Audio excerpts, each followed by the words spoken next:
वायान्ति तवेषु वा उत्तमं बाम्भचेरम् लोगोत्तमे सामने नायपुति है समय नदी की धार के जिसमें सब बह जाया करते हैं।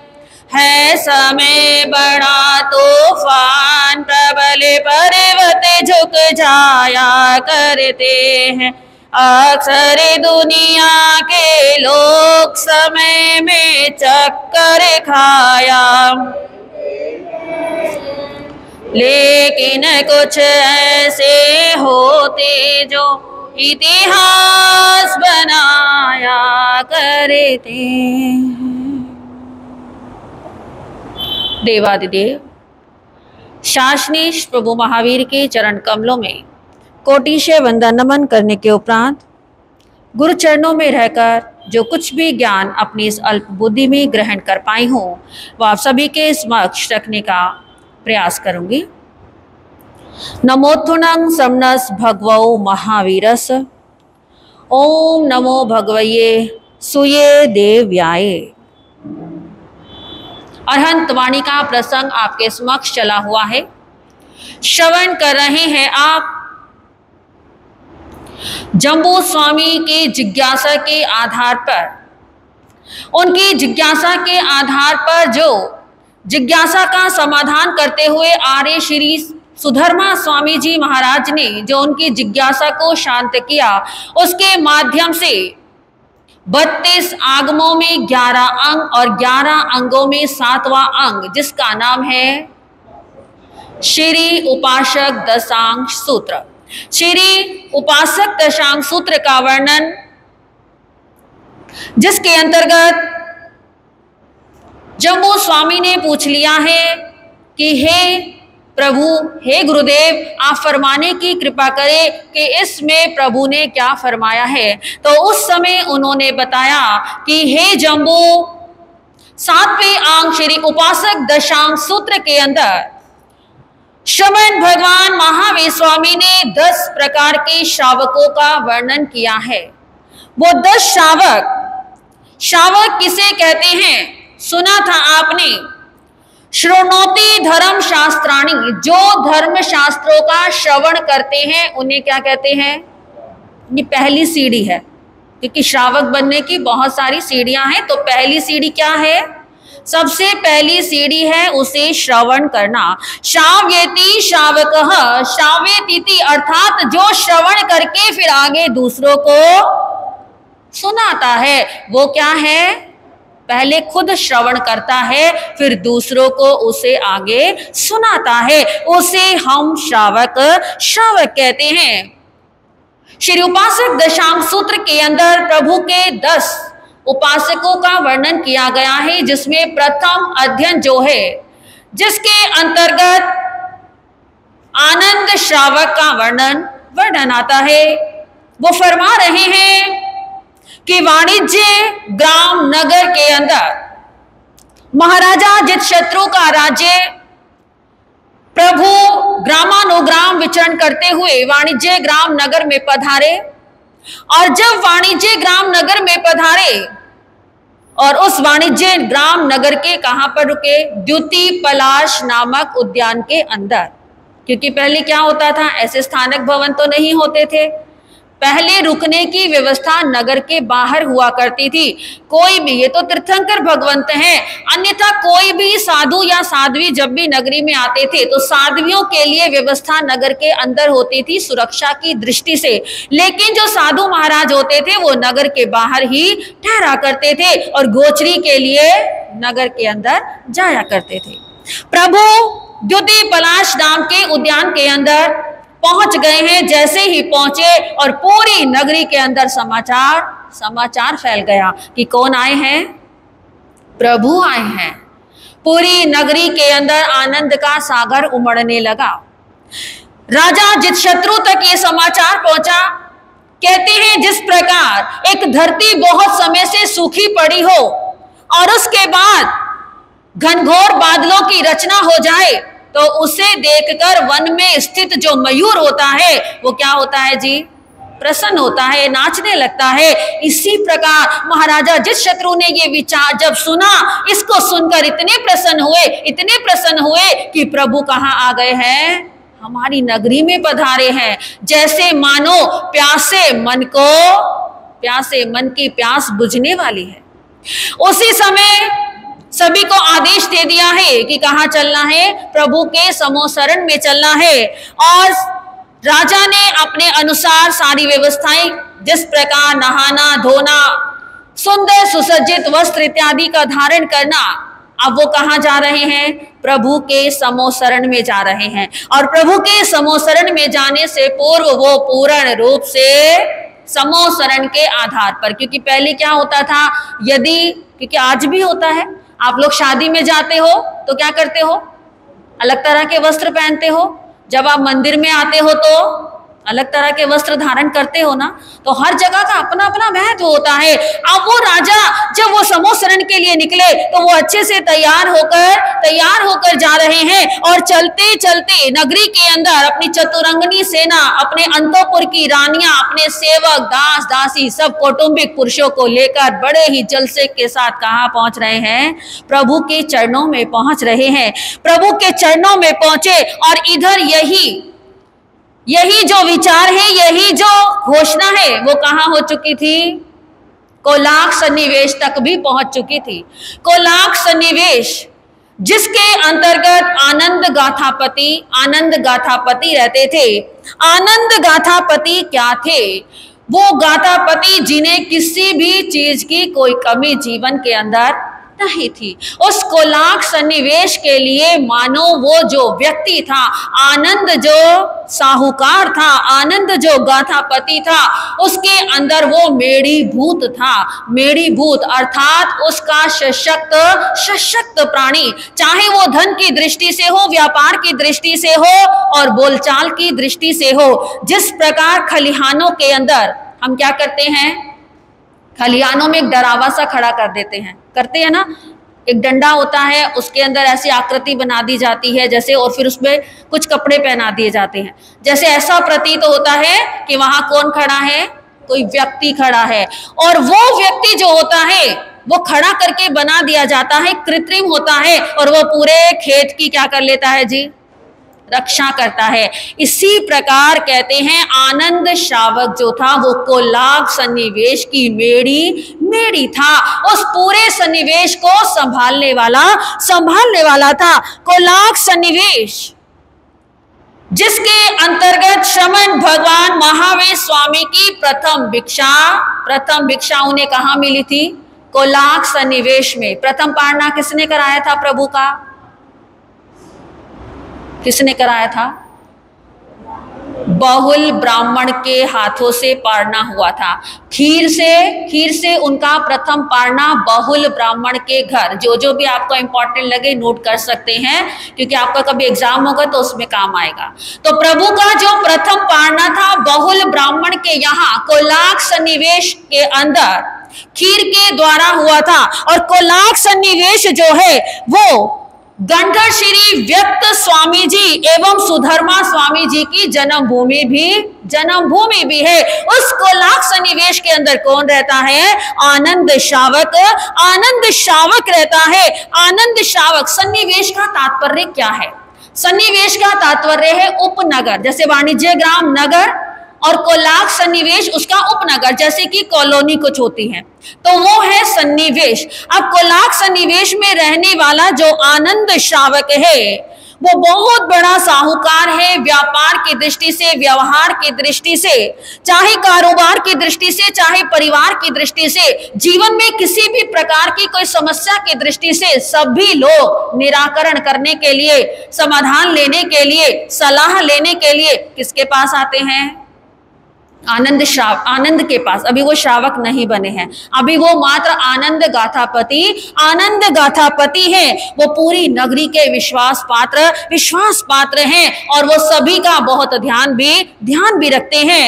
अपने धन को वो लोगों के, अपने आप स्वयं भी उसका उपभोग करते हैं और लोगों के परोपकार में भी क्या करते हैं जी, मतलब किसी को आवश्यकता पड़ी तो कभी वो पीछे नहीं हटते। कहते हैं धनानि जीवितम च परार्थे प्राज्ञः उत्सृजेत सन्निमित्ते वरम त्यागः विनाशः नियति संते।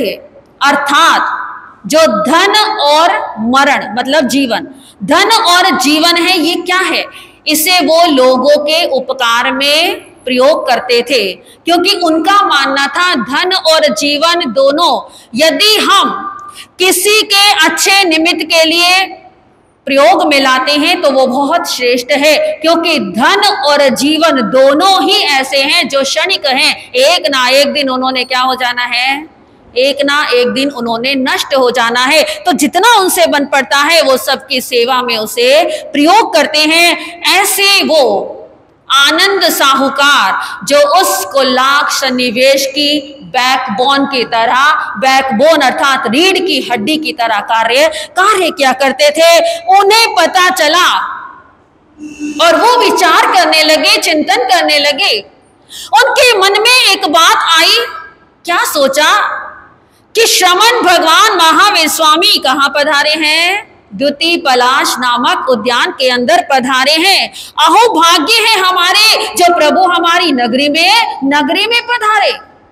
प्रभु का नाम सुनना भी अति दुर्लभ है, और जब फिर दर्शन की तो बात ही क्या है।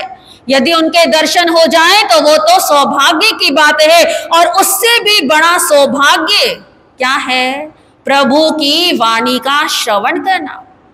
उन्होंने विचार बनाया कि मैं भी प्रभु की वाणी सुनने के लिए जाऊंगा। वैसे तो आनंद को किसी चीज की कोई कमी नहीं थी। 4 करोड़ स्वर्ण मुद्राएं जो उन्होंने अपने खजाने में अर्थात कैश उनके पास था, और 4 करोड़ स्वर्ण मुद्राएं उन्होंने अपने व्यापार में लगा रखी थी, और 4 करोड़ स्वर्ण मुद्राएं ही जो घर की साज सज्जा सजावट इत्यादि का सामान है उसमें उन्होंने लगा रखी थी। तो कुल कितनी हो गई जी, कुल 12 करोड़ तो ये थी, और उसमें एक एक स्वर्ण मुद्रा, हमारी तरह पैसे नहीं थे, क्या थी, स्वर्ण मुद्राएं। एक एक जो मुद्रा है कहते हैं वो 32 रत्ती की होती थी। कितना धन था। और उसके साथ साथ 4 उनके गोमंडल थे, जिसमें प्रत्येक गोमंडल के अंदर 10,000 गायें थी। ऐसे वो आनंद गाथापति, आनंद साहूकार, लेकिन फिर भी क्या विचार बना रहे हैं कि मुझे इतना सब कुछ होने के बाद भी मेरे जीवन में एक अभाव अभी भी है। कौन सा अभाव है? आप सोच रहे होंगे क्या अभाव हो सकता है। पैसा व्यापार की तरह, कैश की तरह, और पशुधन जो पहले का सबसे ज्यादा बड़ा धन माना जाता था, सब कुछ उसके पास है। फिर क्या कमी है जी, क्या कमी है? हाँ जी, भगवान के दर्शन, हाँ, भगवान के दर्शन करने जाना है। क्यों जाना है? उस अभाव को दूर करने के लिए जाना है। वो जो अभाव है ज्ञान दर्शन चारित्र का अभाव है। मेरे जीवन में ज्ञान का अभाव है, दर्शन और चारित्र उतना मजबूत नहीं है। आज हमारे पास थोड़े से पैसे होते हैं तो हम क्या हो जाते हैं, हाँ, स्थानक में आना छोड़ देते हैं। क्यों? क्योंकि जो हमारे पास है उसे क्या करना है, सहेजना है, संभालना है, व्यापार करना है। अरे कहीं ऐसा ना हो दुकान पर लेट हो जाए तो कोई घाटा हो जाए, कोई ग्राहक निकल जाए। होता है ना ऐसा? कितनी संपत्ति है हमारे पास? क्या है किसी के पास इतनी संपत्ति? नहीं है, लेकिन फिर भी उसका मोह इतना ज्यादा है। पर वो क्या सब जानते हैं? आप सभी को पता है। आपने कभी विचार किया है कि जो धन संपत्ति व्यापार परिवार मिलता है वो किससे मिलता है? किससे मिलता है जी? हाँ, अपने पुण्यों के उदय से। ठीक है, कर्म तो शुभ और अशुभ दोनों हो सकते हैं, लेकिन ये सब किससे मिलता है? पुण्यों के उदय से मिलता है। पुण्य जीवन में है तो धन है, परिवार है, माल है, खजाना है, घर है, बंगले है, कोठी है, गाड़ी है, सब कुछ किससे मिलता है? पुण्यों के उदय से मिलता है। लेकिन क्या कभी सोचा है कि आज जिस पुण्य से ये सब कुछ मिला है, यदि आज उस पुण्य को बढ़ाया नहीं गया तो आने वाले समय में ये सब कुछ मिलेगा? क्योंकि जब तक पुण्य बलवान है तब तक तो प्राप्त हो रहा है, और जब धीरे धीरे पुण्य घट जाएगा तो ये सब कुछ कहां से आएगा? आनंद विचार कर रहा है, मेरे महान पुण्यों का उदय है जिसके कारण आज मेरे पास ये सब कुछ है। लेकिन एक समय ऐसा आएगा जब ये मेरे पुण्य का बल क्षीण हो जाएगा, फिर तो मेरे पास कुछ नहीं रहेगा। तो मुझे क्या करना है? इस पुण्य को और अधिक बढ़ाना है, क्योंकि पुण्य से सुख साधन तो मिल सकते हैं, लेकिन पुण्य से विवेक की प्राप्ति आवश्यक नहीं है। होगी या नहीं होगी? विवेक प्राप्त करना है तो क्या करना होगा? महापुरुषों का संग करना होगा, उसी से हमें विवेक की प्राप्ति होती है। जब तक ज्ञान नहीं होगा तब तक विवेक नहीं आएगा। बहुत से ऐसे लोग हैं, बहुत धन है, बहुत पैसा है, लेकिन विवेकहीन होने के कारण अपने धन का क्या कर देते हैं? दुरुपयोग करते हैं। उनको पता ही नहीं धन का सदुपयोग कैसे किया जाता है, और दुरुपयोग करते हुए अपने इस मनुष्य भव में तो अब सुखों को भोग रहे हैं, लेकिन एक समय ऐसा आता है कि दुरुपयोग करते करते आने वाले समय के लिए अपने पतन का निर्माण कर लेते हैं। जीवन के अंदर यदि विवेक है तो धनवान पुरुष भी मोक्ष का रास्ता खोल सकता है, और यदि विवेक नहीं है तो धनवान पुरुष भी निम्न गति का रास्ता खोल सकता है। जिस प्रकार कहते हैं एक स्कूटर या गाड़ी आपने खरीद ली, और स्कूटर या गाड़ी खरीदने के बाद क्या करना पड़ता है? उसे ड्राइव करके ले जाओगे, तो कैसे लेके जाओगे? समझदारी से चलाओगे, तभी तो स्कूटर या गाड़ी आपको मंजिल तक पहुंचाएगी। आप सोचो मैं स्कूटर और गाड़ी पर बैठ गया हूं, अब तो कोई दिक्कत ही नहीं, अब तो मैं जहां चाहूं वहां पहुंच जाऊं, जितनी मर्जी तेज गति से जाऊं, तो क्या आवश्यक है कि वो आपको आपके स्थान पर पहुंचाएगी? यदि बिना समझ के स्कूटर या गाड़ी का प्रयोग करते हैं, यदि बिना समझ के स्कूटर या गाड़ी भी चलाते हैं, तो ना जाने वो स्कूटर या गाड़ी जो अभी आपके अहंकार को पुष्ट कर रही थी, वही स्कूटर या गाड़ी आपके जीवन को लेने वाली भी बन सकती है। आपके जीवन में हो सकता है कोई एक्सीडेंट हो जाए, कोई दुर्घटना घटित हो जाए, और कई बार दुर्घटना ऐसी घटित होती है कि वो जीवन से ही हाथ धो बैठते हैं। तो वहां पर स्कूटर या गाड़ी चलाने के लिए भी किसकी आवश्यकता है? विवेक की आवश्यकता है। विवेक नहीं होगा तो वो स्कूटर या गाड़ी भी हमारे लिए एक्सीडेंट का कारण बन सकती है। तो ये पुण्य के लिए, पुण्य को भोगने के लिए भी विवेक की आवश्यकता होती है। कहते हैं एक पतंग जो डोर के सहारे आकाश में उड़ी जा रही है, बड़ी ही प्रसन्न है, बड़ी ही इतरा रही है कि अरे वाह, देखो मैं कैसे आकाश की ऊंचाइयों को छू रही हूं। वो डोर के सहारे उड़ी चली जा रही थी। इतने में एक दूसरी पतंग आई और उसने उस पतंग को क्या किया? जो आकाश में ऊंची उड़ रही थी, उस पतंग ने आने वाली दूसरी पतंग को काट दिया। पतंग कट गई, वो और प्रसन्न हो गई। वो क्या सोच रही है? मेरे जैसा तो कोई है ही नहीं, आकाश में मैं इकलौती अकेली घूम रही हूं, भ्रमण कर रही हूं। जो पतंग मेरे सामने आई मैंने उसको भी क्या किया? उसको भी काट कर गिरा दिया। अब इस इठलाते पने में पतंग उड़ाने वाला उस पतंग को देख रहा है, और पतंग को देख कर वो खुश हो रहा है, प्रसन्न हो रहा है, और वो ये भूल ही गया कि आकाश में पतंग को चढ़ाते चढ़ाते जो नीचे चरखी के ऊपर डोर लगी हुई थी वो क्या हो गई है? खत्म हो गई। और जैसे ही वो चरखी की डोर खत्म हुई और पतंग क्या हो गई? पतंग हाथ से छूट गई। पतंग हाथ से छूटी और ना जाने कहां जाकर वो गिर गई। ओधे मुंह आकर गिर गई, किसी झाड़ी में फंस गई, किसी नाली में गिर गई, ना जाने उस पतंग का क्या हुआ। ऐसे ही हमारा ये जीवन है।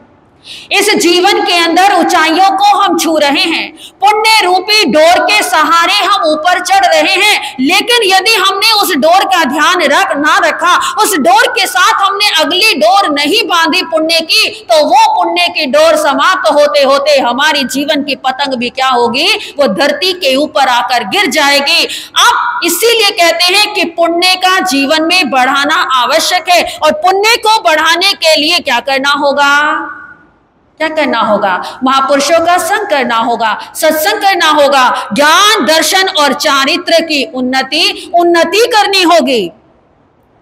अब यहां आनंद भी क्या सोच रहा है कि पुण्यों से मैंने ये सब तो प्राप्त कर लिया है, लेकिन मुझे अभी आगे बढ़ना है, मुझे ज्ञान दर्शन और चारित्र को बढ़ाना है। आज तो हम घरों में जाते हैं और जाकर लोगों को कहते हैं कि भाई प्रवचन में आया करो, तो क्या होता है, इतने सुंदर सुंदर बहाने देते हैं कि सुनकर भी हैरानी होती है। मैं तो कई बार बोलती हूँ, बहन बहाना बनाना था तो कम से कम ऐसा तो बना लिया होता जो मुझे समझ में आ जाता। महाराज जी बच्चे स्कूल जाते हैं, कितने बजे जाते हैं, 7 बजे या 7:30, और प्रवचन कितने बजे है जी, 8:30। बच्चे जा रहे हैं 7, 7:30, और क्या है कि बच्चे स्कूल जाने होते इसलिए मैं प्रवचन में नहीं आ पाती। बताओ ये क्या बहाना हुआ। ठीक है, तो मतलब बहाना बनाना है तो कम से कम वो तो थोड़ा सोच समझ के बनाओ कि हमें समझ तो आ जाए। लेकिन लोगों में जागरूकता की कमी है, ठीक है ना, क्योंकि उनको ये आवश्यक लगता ही नहीं। उनको लगता है जॉब भी है, व्यापार भी है, धन भी है, पैसा भी है, परिवार भी है, क्या करना है धर्म करके। इस धर्म की इंपॉर्टेंस नहीं पता। जब धर्म की इंपॉर्टेंस पता लगेगी तो जीवन में समय स्वयमेव ही निकल जाएगा। इस प्रवचन हॉल में इतने व्यक्ति बैठे हैं, भाई और बहनें बैठे हैं, क्या इनके पास कोई काम नहीं, इनके बच्चे घर नहीं, इनके बच्चे स्कूल नहीं जाते, या फिर ये लोग दुकान पर नहीं जाते। सबको जाना है, सबको सब कुछ करना है, लेकिन इनके लिए महत्व है किसका, धर्म का भी एक अपना महत्व है। इसीलिए समय निकालते हैं और उस समय को थोड़ा सदुपयोग करते हैं। प्रेरणा देना हमारा काम है, उस प्रेरणा को लेना ला लेना वो भाई आपका काम है। हम तो अपना प्रयास, क्योंकि हम क्या हैं, भगवान महावीर के पहरेदार हैं। अब पहरेदार क्या करता है, क्या करता है, जागते रहो जी, जागते रहो जी। वो पूरी रात यही लेके डंडा घूमता रहता है। अब जागना या ना जागना वो किस पर निर्भर करता है, सामने वाले पर निर्भर करता है। तो हम भी प्रयास में तो कमी नहीं छोड़ेंगे, लेकिन कहते हैं प्रेरणा भी वही काम करती है जहां प्रेरणा के अंदर थोड़ी श्रद्धा हो, थोड़ा लिहाज हो या थोड़ा संस्कार हो। श्रद्धा होगी तो श्रद्धावश आ जाएंगे, लिहाज होगी तो सोचेंगे महाराज जी ने 2 बार टोक दिया, 3 बार टोक दिया, चलो 1 बार चलते हैं।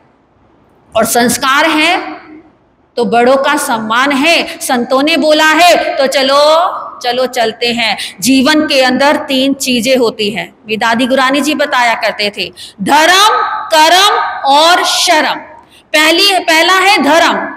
आप कोई भी कार्य अपना धर्म समझकर करते हैं कि ये धर्म है तो मुझे इसको पालन करना है।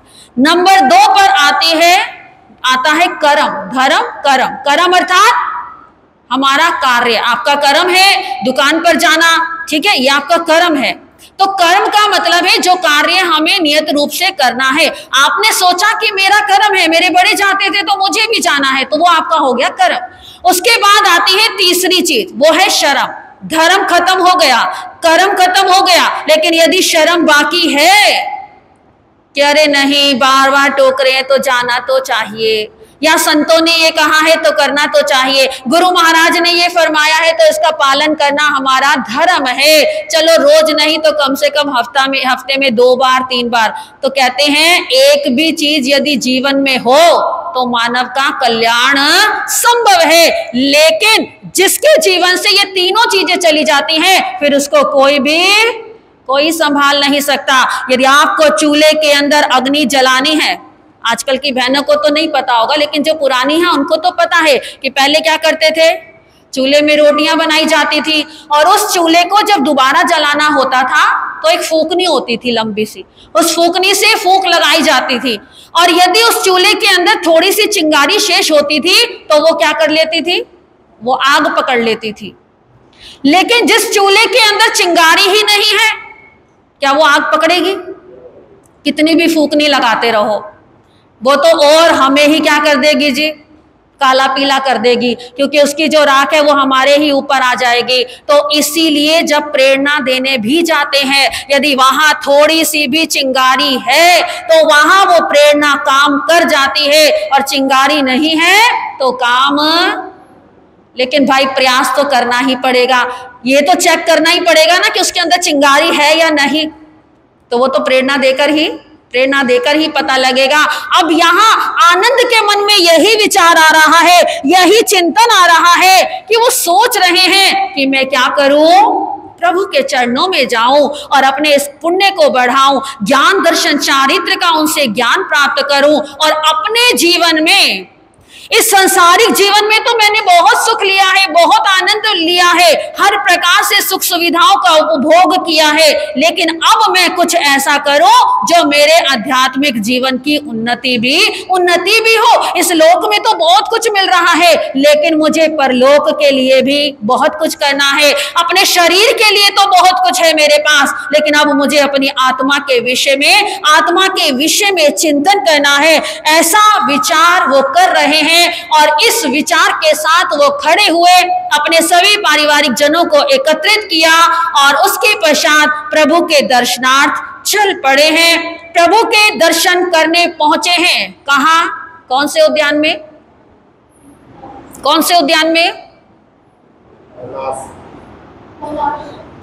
आधा नाम है द्युति पलाश, ठीक है, कौन सा नाम है?